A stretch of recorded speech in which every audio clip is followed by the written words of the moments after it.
Le concept de prévisualisation en 3 dimensions n'est pas totalement nouveau.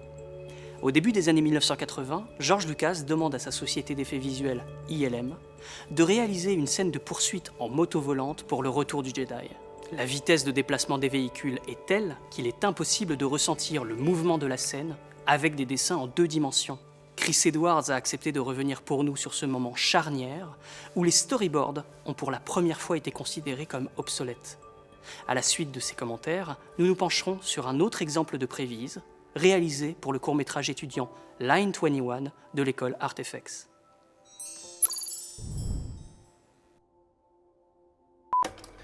What I wanted to show here actually is how this evolves, right?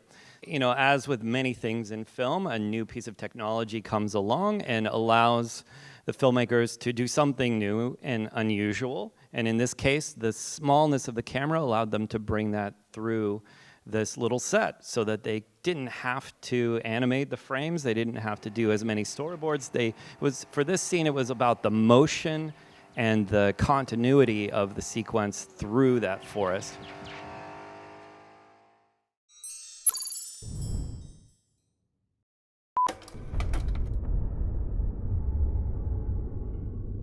Pour Line 21, on avait une problématique qui était de faire un court-métrage avec beaucoup de fonds verts, donc des acteurs uniquement filmés sur un fond vert, et donc de devoir incruster les décors constamment pendant tout le long du film derrière eux. It was the first time that someone bring attention to me.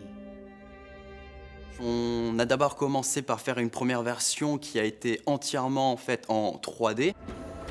Ladies and gentlemen, welcome to Ethereum Station.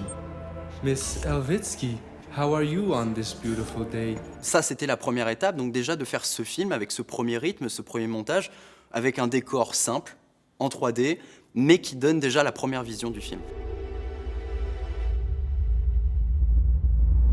Et on est venu créer donc nos acteurs en 3D, en synthèse, qu'on est venu rajouter à cette réalisation en leur donnant pas un réalisme, on va dire, mais des mouvements déjà assez compréhensibles pour donner l'émotion d'un plan, les intentions principales, les directions que prendront le jour J nos acteurs sur le tournage.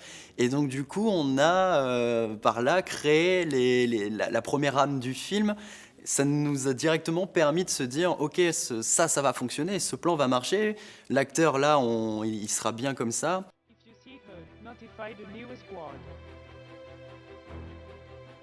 You, stop, you're under arrest. La prévisualisation, elle permet en fait de toujours pouvoir continuer à améliorer et à changer des choses, et ce jusqu'au jour du tournage, qui sera exactement dans l'attente que l'on a.